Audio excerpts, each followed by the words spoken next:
தொடர்ந்து எவ்வளவு இடர்பாடுகள் வந்தாலும் நமக்கான உரிமைகளை பெற்றுத் தருகின்ற முதலமைச்சராக, மாநில சுயாட்சியை பெற்றுத் தருகின்ற முதலமைச்சராக, சமூக நீதியை அனைத்து தரப்பட்ட மக்களுக்கும் பரவலாக்கப்பட வேண்டும் உழைக்கின்ற முதலமைச்சராக, அனைத்து மக்களும் ஒரு தாய் மக்கள் என்று பாவித்து பாகுபாடு இல்லாத நல்ல முதலமைச்சராக, மனிதாபான முதலமைச்சராக இன்றைக்கு வலம் வந்து கொண்டிருக்கின்ற நம்முடைய தளபதி அவர்கள் நீ பெரியவர் நான் பெரியவர் என்ற நிலைகளே இல்லை. தலைவர்கிட்ட எல்லாரும் ஒரு தாய் மக்கள்,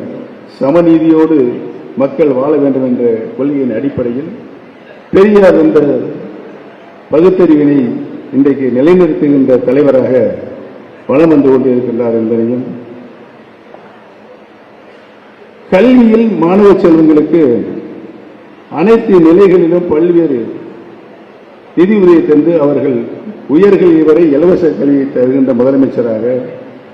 தொழில் பலம் பெறுகின்ற முதலமைச்சராக, விவசாயத்துறையில் நாடு முதல்நிலை மாநிலமாக முன்னேறக்கூடிய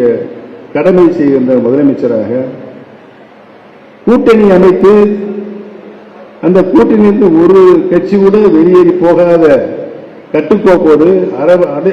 அத்தனை பேரையும் அரவணைத்து செல்கின்ற முதலமைச்சராக, ஒரு தலைசிறந்த ஆட்சியை நாட்டு மக்களுக்கு அர்ப்பணிக்கின்ற முதலமைச்சராக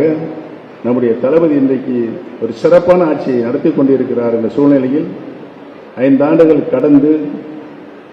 மீண்டும் தேர்தல், சட்டமன்றத்தை நாம் எதிர்நோக்கின்றிருக்கிற நாம் யாருக்கு வாக்களிக்க வேண்டும் என்ற ஒரு நல்ல தீர்ப்பு வழங்க வேண்டிய எஜமானர்களாக நீங்கள் இருக்கிறீர்கள்.